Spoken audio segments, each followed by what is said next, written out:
What do you think most people get wrong or don't understand about compression?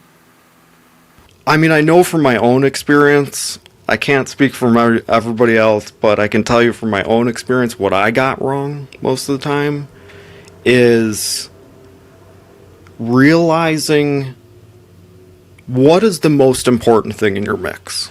First off, if that's a melody, then you should emphasize that. You don't necessarily need to use compression always. I think one of the most misused things in my arsenal right away was the compressor. I would either over compress things or I wouldn't compress them enough. And how I guess kind of fixed this, or not fixed it, but I kind of like figured out more understanding under it, is I took all the compressors that I normally use. Compression type is important too. I don't know if you want to go into that, but We've already made the decision. Let's just dive in. we're already down the rabbit hole. So there's different compressors for different things, and that's both a taste thing and a practical application type of thing. There's bus compression, there's tonal compression, there's compression pumping. You know, there's so many different methods of compression that you can put on your mix, but you got to really ask yourself, do you need it? Do you need a compressor? Compression was invented to fix transients and volumes. It was not invented to be put on every single track of your mix. It's just going to add noise. It's going to make your mix sound more bloated. Honestly, the least amount of compression that you can possibly use is probably the best. I try not to compress more than like 1 to 3 dBs, but that's of course my personal taste. I'm not going to put that out there as a rule because there are none, really. But that's where I like to start. How did you learn to recognize your misuse of compression? I think it's just like listening to the music and asking yourself, does this sound good? Is it too loud? Finding that balance between like compression can often feel like saturation, and that it's breaking up the sound a little bit. It's kind of making it poofy almost. It's exciting, the transients. That's like a form of pumping compression. I would put that in the tonal category of compression. But say, like, for instance, an SSLG bus, that's going to be a very transparent, fast attack compressor. You might only want to use that on your master bus. But yeah, I think the best way of kind of noticing that you're using too much compression is when you look at the physical waveform, do you see consistency in it? If the volume is peaks and valleys and all this stuff, then you might want to look into using a compressor because it'll make that consistent. You want consistent transients for the most part.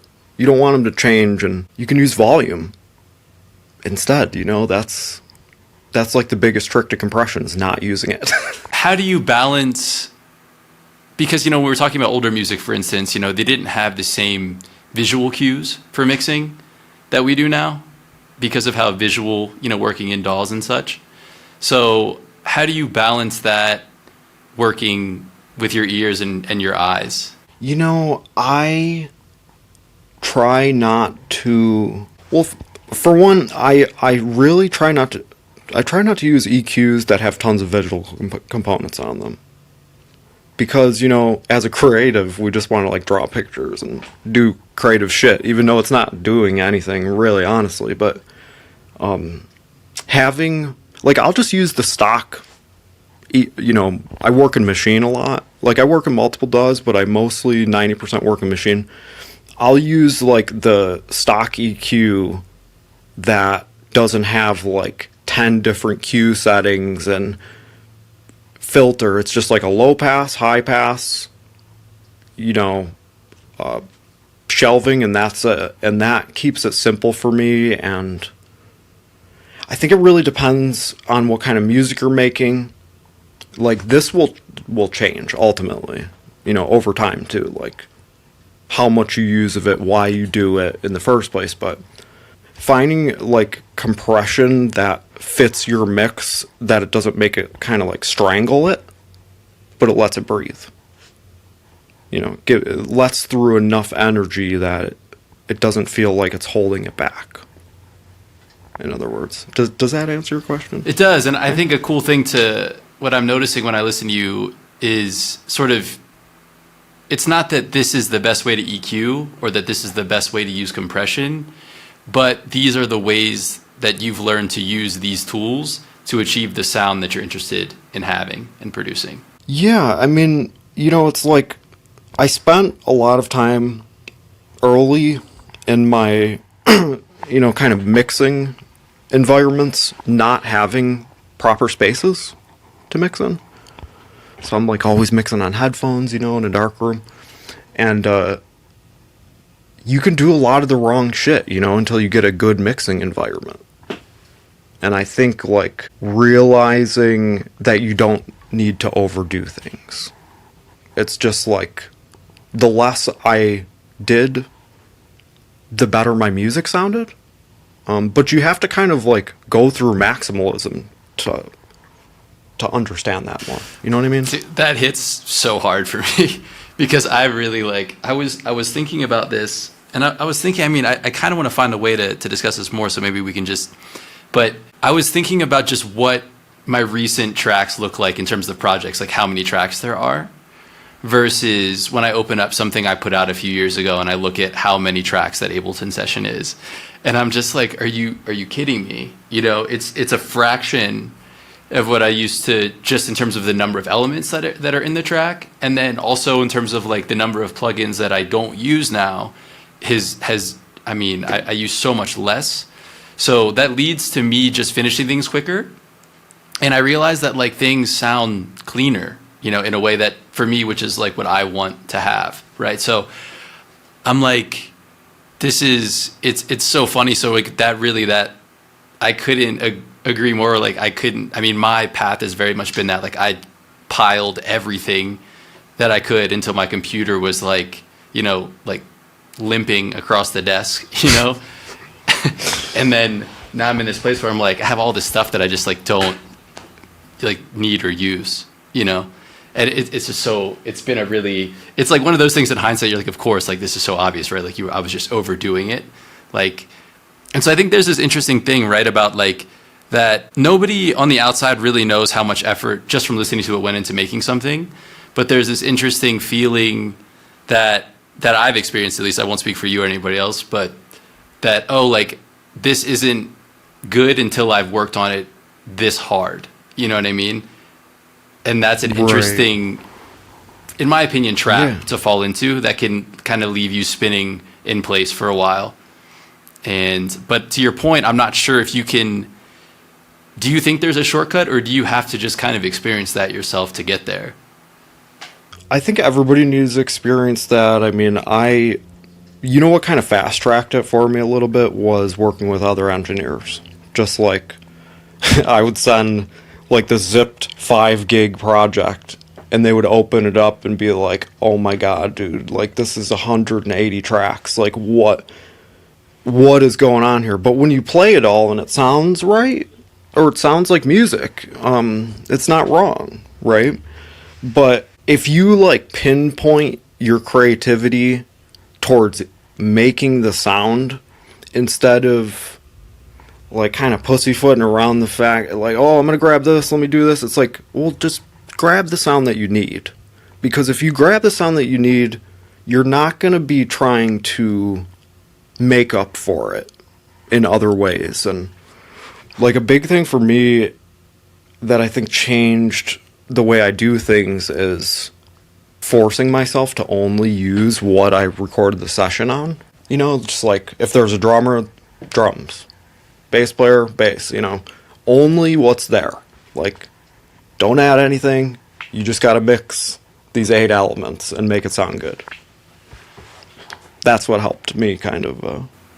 Very see the cool. contrast. Right, and so again, it's there's also this is a pattern that's coming up regularly. Like I just talked about this with Brian Funk.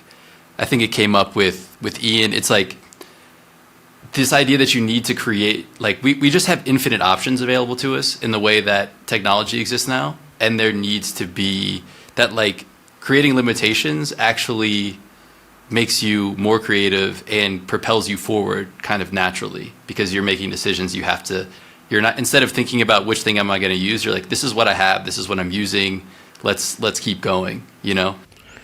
Yeah, I mean, God forbid you got to recreate it in the future. You know, it's like I try to make music now like I'm gonna play it in 6 months again, you know, so that I'm not forcing myself to do too much. And because I would just throw whatever I possibly could. I'm like, oh, I'll put a glockenspiel, let's put some strings in it, let's put all this stuff. Okay, well, those are pretty normal things, you know. But when you get into the more crazy, like, string libraries and these big orchestral instruments, well, if you don't have anyone to play that, who's going to do it? You know, you're just going to put a sample there. It's not important, but it's something that I think about a little bit now. That's cool. So you're saying that the idea of potentially performing your music live influences the way that you make it. And I think that's really cool. Absolutely. Because it's interesting, because I do think there is a popular and common, and I think there's value in this perspective too, which is when I'm making, I'm only making, you know, and I'm not considering anything else. But I do think, to your point, it's if you are somebody who's going to perform and you want to do it with like a live band, for instance, you may, you know, create different kinds of challenges for yourself, or you may have to make other decisions later about how you're going to present that. So it's an interesting point about whether or not you should allow other voices in the room during certain phases of the process. Yeah, I mean, who influences your music too? You know, do you want to just be a lone wolf, or are other musicians' opinions in the mix? You know, that's again another thing. Like, I think most producers are just tunnel visioned.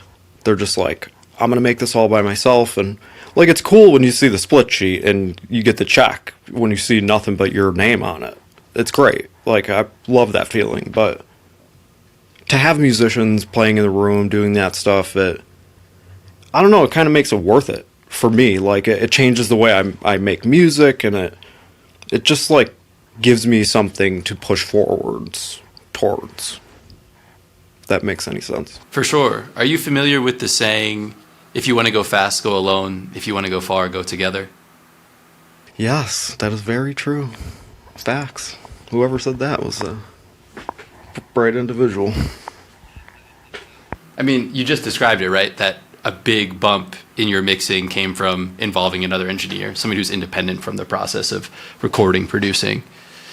Yeah, I mean, the moment I was just vulnerable and I was just kind of honest, and I said, hey, just, like, tell me how it is. Like, don't sugarcoat it. I need to know this, because, you know, if I know where my problems exist, eventually when you see a lot of that stuff over and over again, you take note of it. You're like, oh, my low end is always so intense. Like, why don't I just low pass the master? 10 dBs at 30K. Done. Like, that issue that you had, you'll never have to deal with it again, because if you're doing the same thing and you know what I mean? Like, they say, what's that saying? Doing the same thing, you know, over and over again. It's like, you know, you're insane if you keep repeating the same things over again. But if you learn from them, you know, you can make subtle adjustments, and that's I've only been able to make those subtle adjustments by other mix engineers being like, dude, what are you doing? Like, why is this so loud? Or, you know, just little things. I don't know, you know, just, they would just show me stuff and I would be like, oh, duh, you know, why don't I just do this? Or maybe I was doing too much. It's never I'm not doing enough. It's always I'm doing too much. So something else you mentioned, man, about sonics, and I want to kind of, because I think this is a different kind of maybe ear training, if you want to call it that. But you mentioned sort of, you know, knowing the sounds that you like and understanding your taste.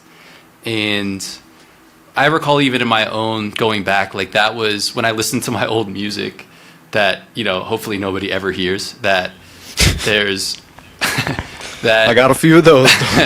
You're not the only one. but hopefully I'll have it for a long time just so, as a reminder. But when I listen back to it, I'm like, what was I thinking? Like the drums, for instance, are the most obvious always, where I'm like, what? I thought this sounded good, and it is something that I think you do just start to your point, right? You listen to music that you like and you really start to notice details in a way that are just, you just have different ears than you had before. And so I guess to me, I think it's a challenging thing to articulate how to develop that particular skill, like, because it's not like you're just trying to pick the pitch of a note, is this a C, is this an E? You're trying to assess the quality of a sample or a sound, and is this good or not, or is this going to help me in what I'm trying to do or not? You can do it over time, I think, by just like putting on headphones and really like objectively listening, like you can tell when the drums are like super animated. Like as an example, I would say there's a difference between, like, we'll say the drum breaks that, like, the drum broker puts out compared to, say, Cashmere. Lots of color, distorted, old school versus clean sheen, like brand new sheen. Both sounds are acceptable. Both can be used in any medium, but they're different aesthetics. Once you start to hear different aesthetics, you start to kind of like, it's like it's like the iceberg. You see those iceberg things, you're like, oh shit, it started like that, but then you see how all these things are connected after a while when it comes to like drum tones and the snare drum they were using. Every time I hear an acrolite now, I'm like, I know that's an acrolite. Because I've heard it, I know when that's a Black Beauty. I know when that's an old leady snare or whatever. Like, if you hear enough of it, you start to notice it. Yeah, yeah. I mean, you're such a deep... Have you been like this always? Or do you think that you kind of learned or developed this really deep curiosity for like detail? And do you write these things down? Would you say you rely more on just a memory? I have just kind of a mental bank of texture, and to be honest with you, no. I mean, it's really just been in the last few years. Like I started off as a guitar player, and I really like fought that good fight as long as I could. I wanted to be a guitar player. And I think I just realized eventually that, like, I just love music, the songs, I like the song more. It's not that I love the blistering guitar solo. So, a few years ago, this is like 5-6 years ago, actually, I just started noticing more. I picked up bass, I bought a drum kit. I was really lucky. I'm from Buffalo, New York. In Buffalo, there's a lot of talented drummers there. I could name them on two hands. There's a lot of great talent there.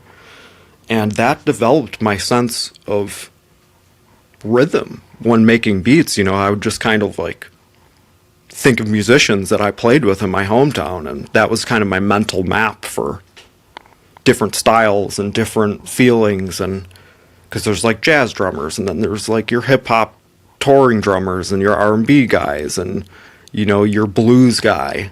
All these drummers have different techniques and styles and drum kits. I think I just like started being fascinated with the why. Why does it sound like that? What did you use? Where did you record it at? I started like looking at those details a little bit more. That's cool. Yeah, man, it's so cool because I do think that the majority of producers and the ones that we've talked to so far on the show, a lot of them come from a hip-hop space or a more kind of individual producer kind of mindset without a band. And so it's really cool to see the angle that you come from, which is so different is that, you come from being a live player and then became interested in production through that lens.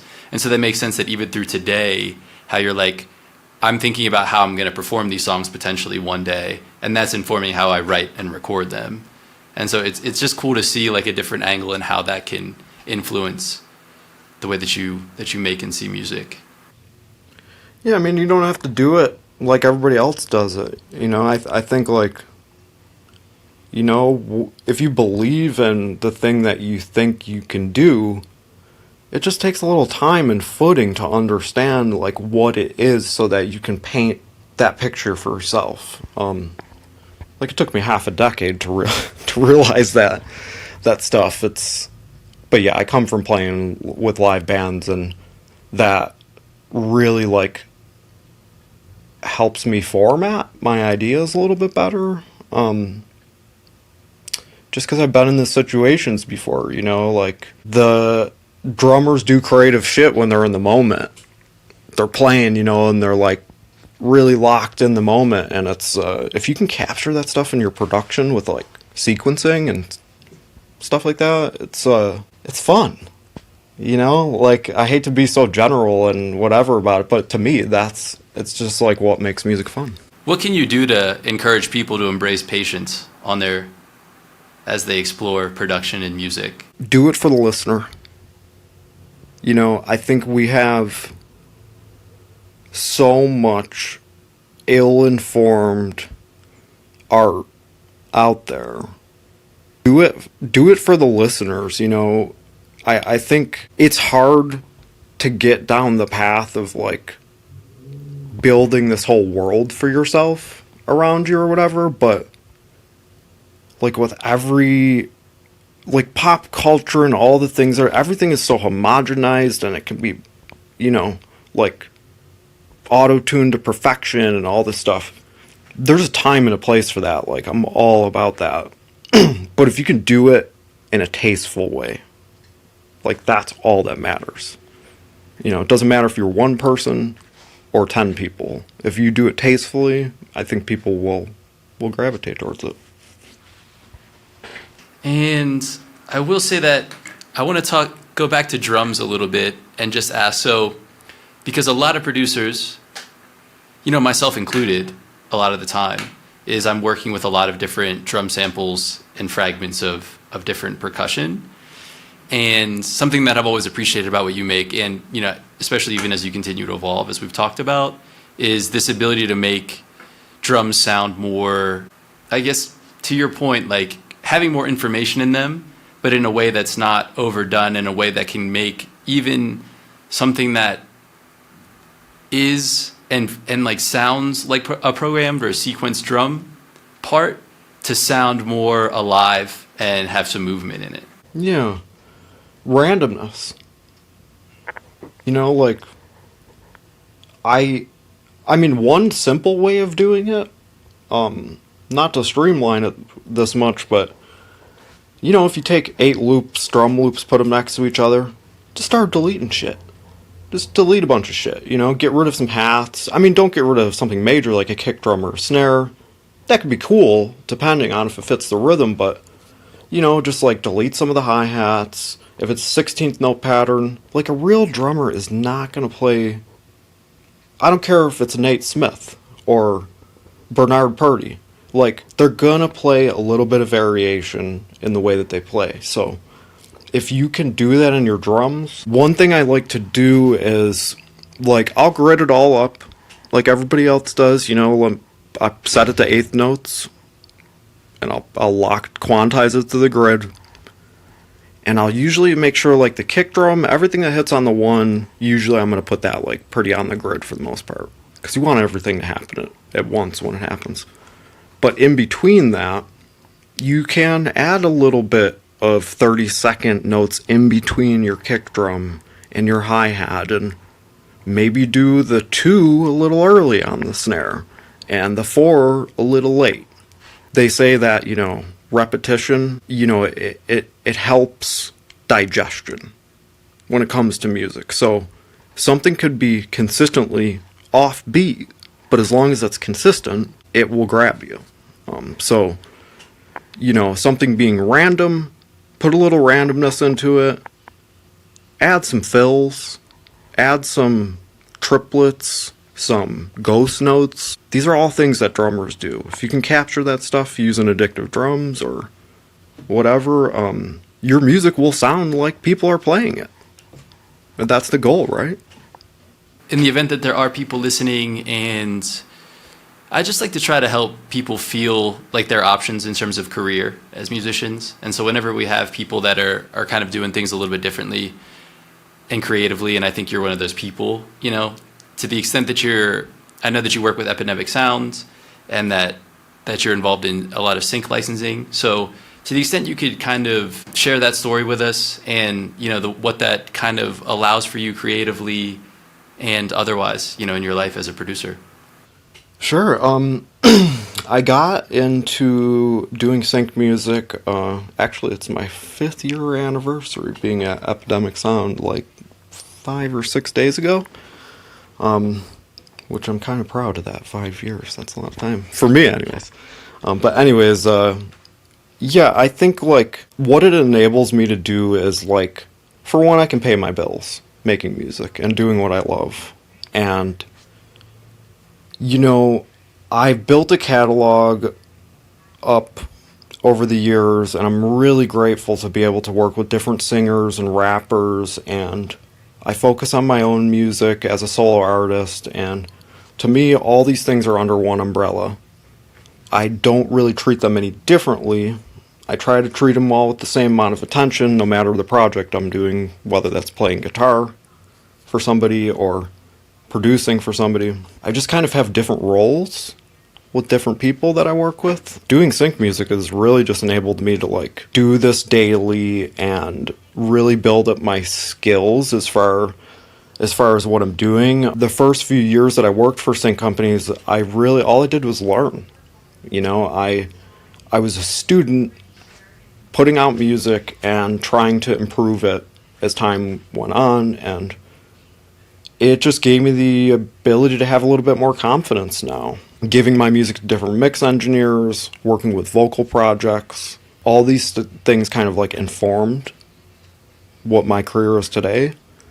And it really kind of just like lets me do whatever I want creatively without feeling stifled by people around me or, management or some stuff like that. Like, it just, I can do what I want every day, and I'm very grateful for that. Definitely don't get it twisted. I love making music, and I'm very grateful to be able to do this. So it's fun.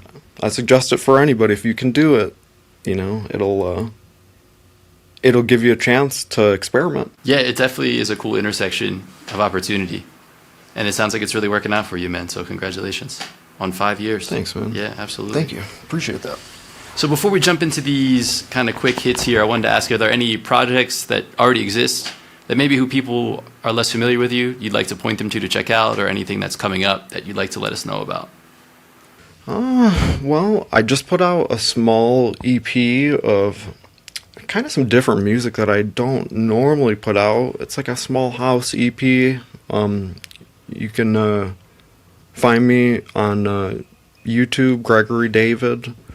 I have a YouTube channel that I run, and that's kind of like a live band thing, so it's a little different than what I do as my solo thing. And then I also work with singers. I work with King Sis. I work with different rappers, Tilden Park, Katori Walker, Wichita Slim, Panda Raps. Work with a lot of different artists. Honestly, I don't tend to do just the same thing all the time. I try to switch it up and work with different people. Yeah, I couldn't recommend enough. Yeah, there's a lot of variety in your music. Would definitely agree with that. Instrumental and with vocals. So go check them out. Absolutely. And then on socials, is there anywhere you want to point people to follow you there? Yeah, Gregory David Guitar, spelled GTR, on Instagram. You can find me on YouTube, Gregory David. I'm probably the guy that'll have a guitar in his hand. most likely. That is my weapon of choice most of the time. But I've been breaking out lately and trying to play a little piano, a little bass. You never know what you might see me play in a video soon.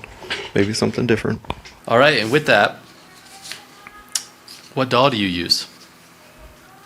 Do you want me to be broad or simple with that? Because it's your show. I use Machine 90% of the time, but if I'm tracking with a band, Pro Tools. Man, that surprises me so much that Machine is your main place of work. Do you do the mixing in Machine as well, or do you bounce that to Pro Tools? It depends, kind of. So if I'm working by myself, just no one else, I'll mix, master, and Machine the whole 9 yards. If I'm working with another artist, like a rapper or something, or a singer, I might stem the track out, and then they'll mix it. Sometimes I'll do analog mixes too. Well, I'll like stem the Machine mix out, and then give it to an engineer friend of mine. Shout out to Big Soda. He helps me with this stuff when he can. But he'll throw it on like, the board and put compressors on it and use a bunch of outboard gear. So yeah, it depends who I'm working with and what I'm doing. The DAW kind of dictates Gotcha. that. Gotcha. Yeah. But when you're all alone, Machine is kind of the all-in-one for you. Yeah, Machine is pretty much where I'm going, but I am getting into Ableton lately. I've made some tracks in Ableton, and I do all my live mixing, like the live stuff on my YouTube in Ableton. So I we track it in Pro Tools on a console, stem that out to Ableton, and then I'll do some overdubs and mix in Ableton after that. 3 favorite albums. Ooh, yeah, you had me with one. But I'm just going to go with my first instincts here. There we go. Dark Side of the Moon. It's my favorite album of all time. As a guitarist, I probably know every song on that album by heart, just from memory, just as a player from a kid. Uptown Special, Mark Ronson. There's some B-sides on there, but there are some huge hits too. It's a good album. And a Voyager by Moonchild. That's just a very well put together album. I think Sam Bronner mixed it and mastered it, maybe. Great idea of a modern mixed record, in my opinion. Wow, that's a cool 3. I mean, I love all 3 of those too. So I used to listen. I mean, I still listen to all of those, but I mean, I've gone there. I've had phases where I've listened to all 3 of those intensely. Notice they're all horn albums too. I mean, I'm a sucker for horns. I just don't play them. Yeah, man, and that's in terms of the VST world, that's still the one that just it's not there yet. Yeah, I just hire people. What a concept! And they just play it. You know what I mean? You can't beat that. But I will use plugins for stuff. It's just like I'm going to end up wanting to supplement it with a real musician. But hey, if you can pull it off and no one's any the wiser, do it up, man. Exactly. Yeah, I couldn't agree more. Best music-related purchase you've made for $100 or less? Ooh, $100 or less. Let me look around my studio. If you have to raise the bar a little bit, that's okay. I would have to say the Shure stereo mixer. It's this little tiny cheap mixer. It's up in that shelf right there. You can get them for under $100. They sound like complete shit, but it's a different texture. Throw that thing on a drum overhead, man, where it's at, 100%. That's like that Tame Impala, Kevin Parker, like a Shure level lock. Wow. It's got like a limiter in it. But yeah, if you can find one of those, under $100, that's, yeah, absolutely. Very cool. Something you bought and never used? Nothing. I won't buy something and not use it. I just can't do it. Don't have it in me. One habit that gets in the way of your music? It used to be smoking cigarettes, but I quit recently. So, I was a smoker, so it would kind of kill my flow state. Like, you know, when you get in that groove and you're like, oh, I don't want to move, I'm very creative right now.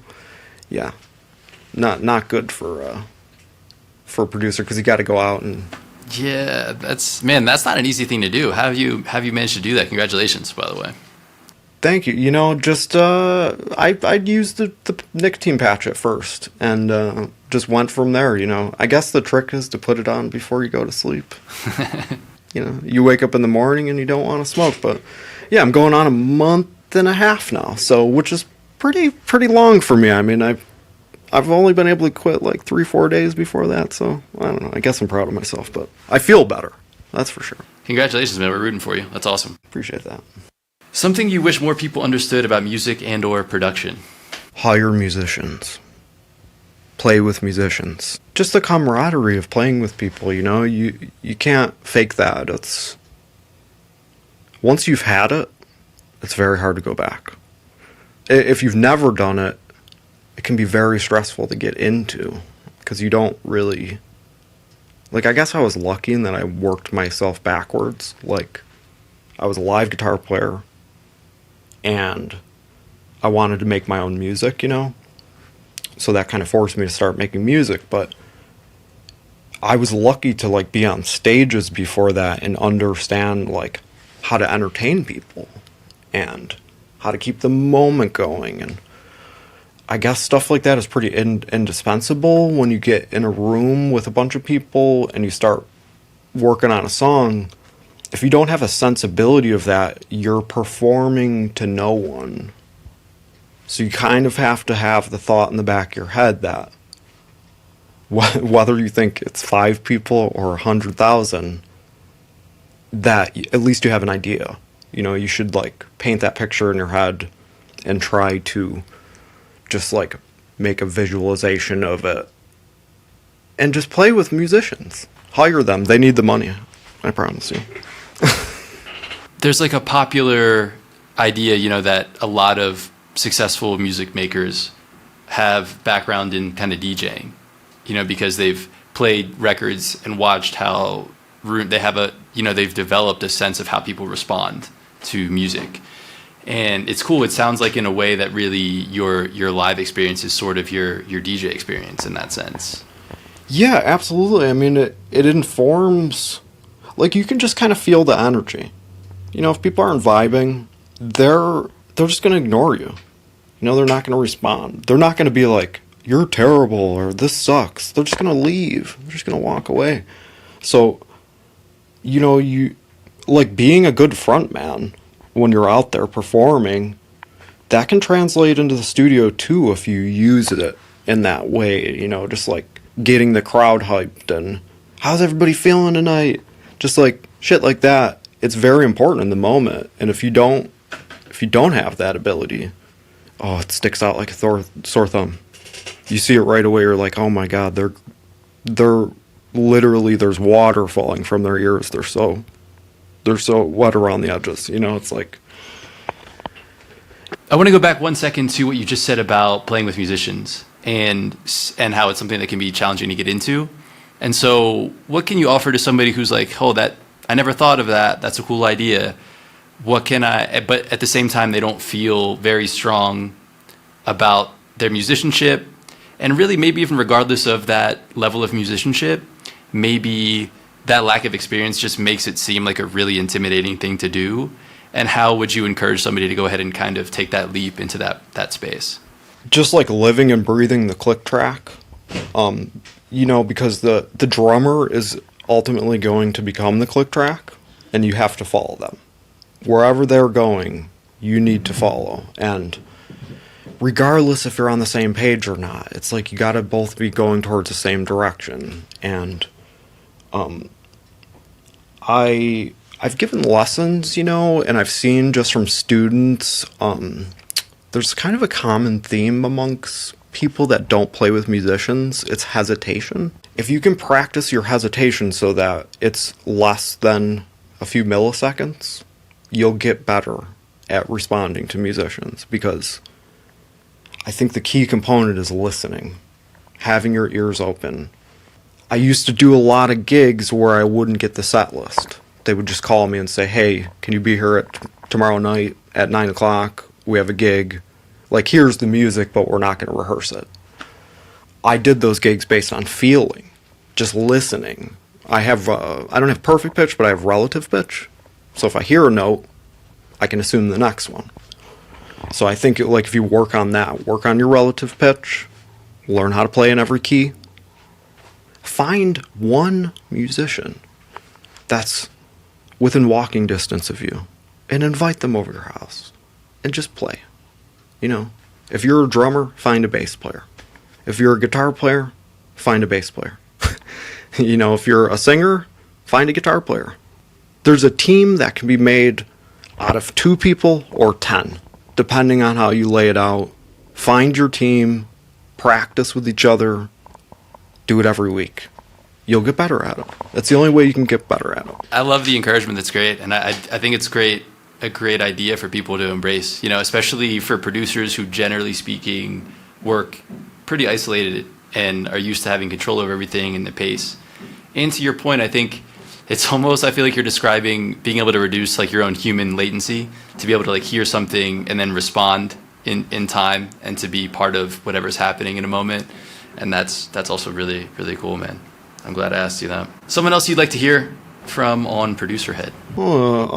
You know, I would like to hear Otis McDonald on here. You should hit him up. He really knows his stuff. Yeah, dude, his drum sound. Oh yeah, one of the, you know, to be honest, he's definitely one of the people that inspired me to get into sync licensing. He was one of the first people. Him and Sarah Tuell, you know, the 2 people for me that I saw.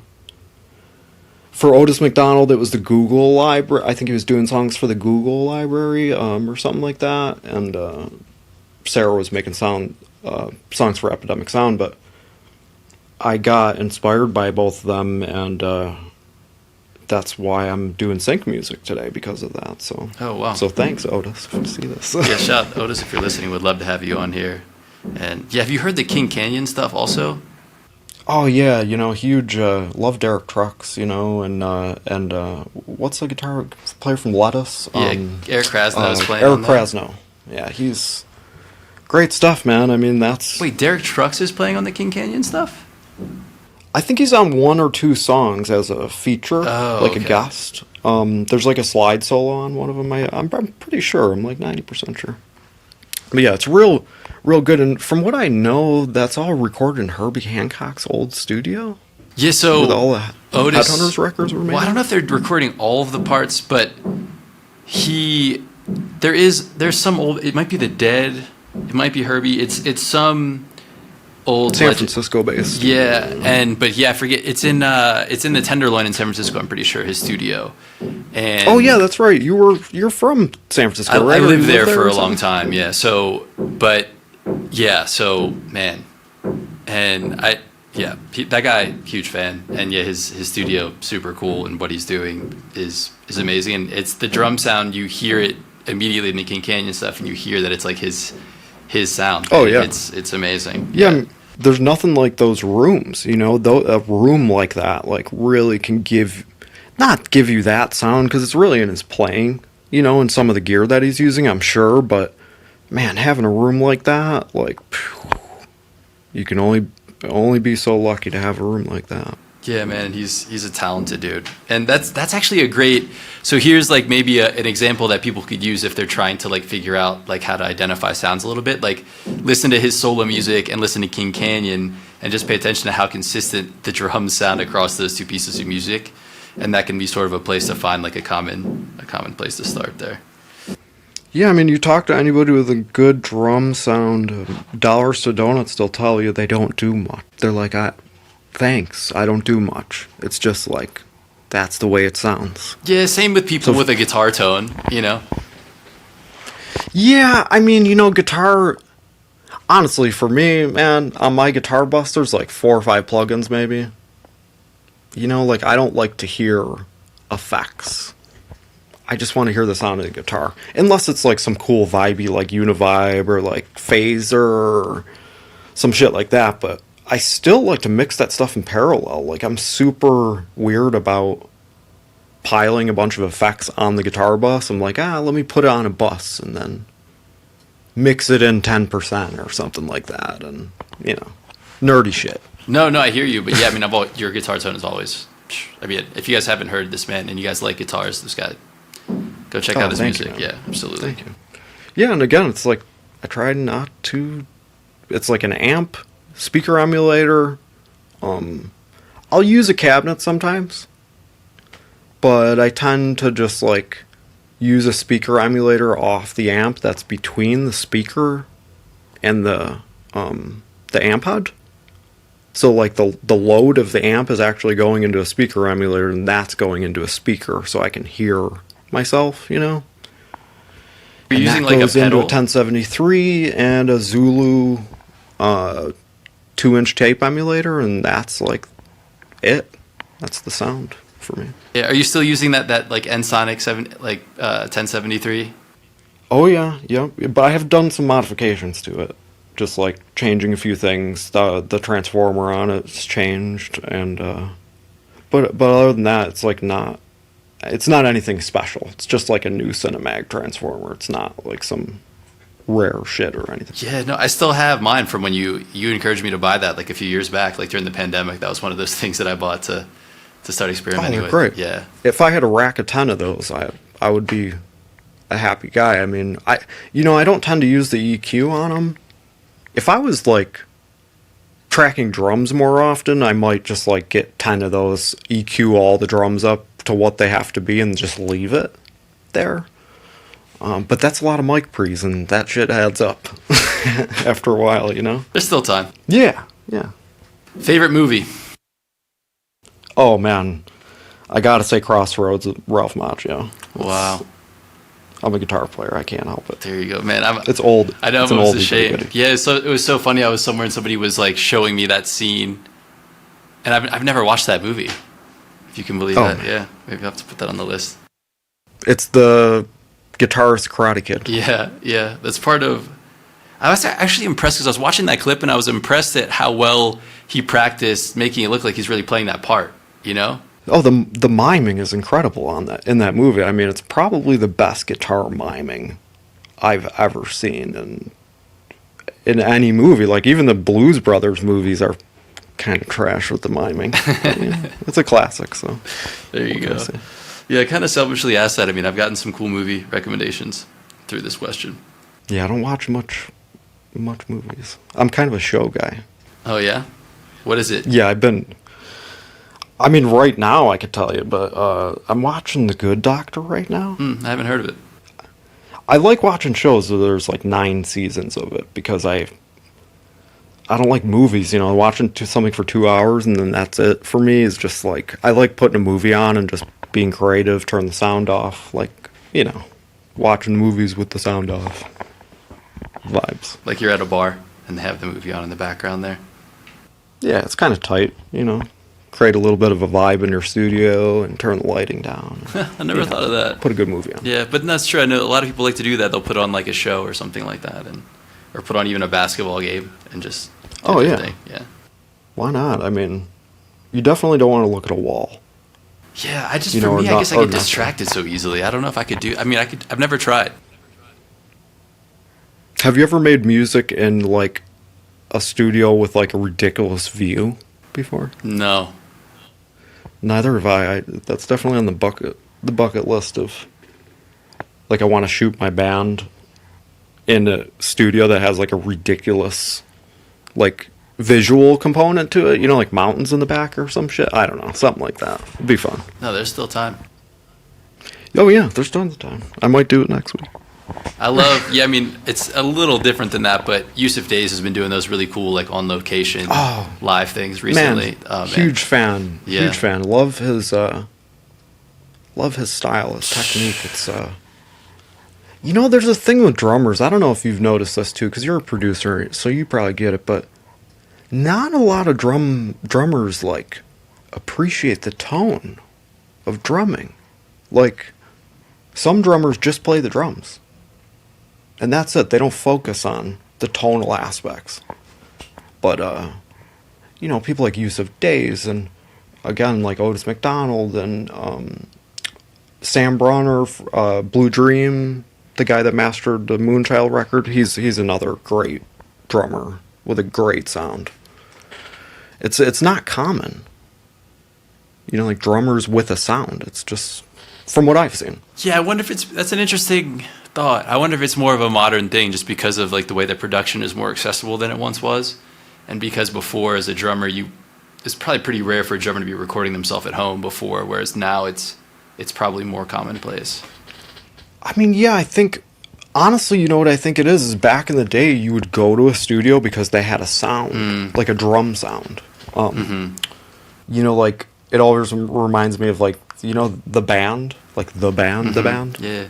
You know, down on Cripple Creek, whatever. Yeah. Bob Dylan. Like that drum sound was a sound, and people would go to that studio for that sound, or you know, they would go to a studio that Tom Dowd recorded at, like all the Allman Brothers and Leonard Skinner records, just because of that sound.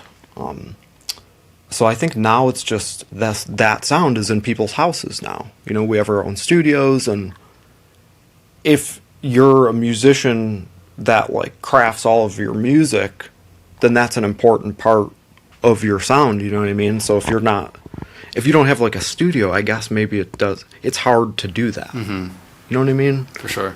Like, you ever heard of what's his name, Brody Simpson? No.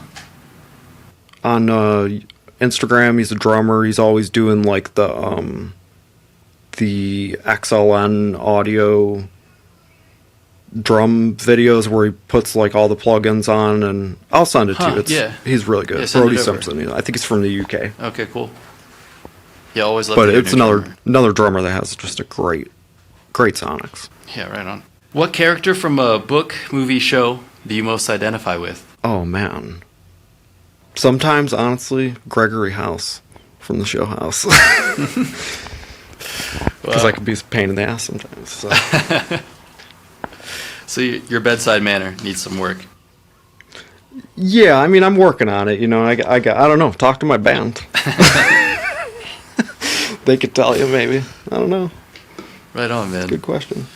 That's all that I have, man. Is there anything else that you'd like to say before we get out of the people? This is a pleasure. I appreciate you having me on. Oh no, man. I mean, you're welcome anytime, man. It was so good to finally get to do this with you.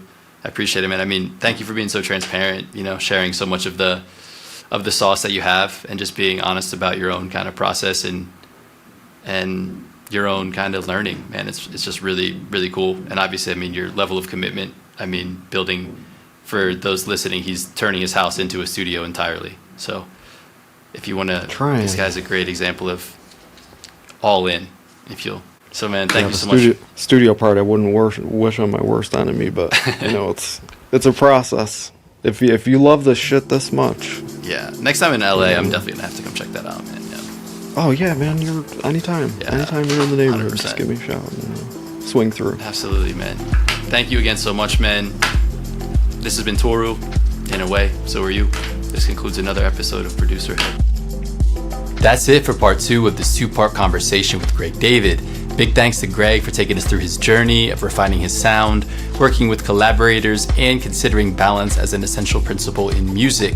If you enjoyed this episode of ProducerHead, please subscribe, share with a friend, and leave a rating and review wherever you're listening. This helps ProducerHead find its people, and without you, there is no ProducerHead.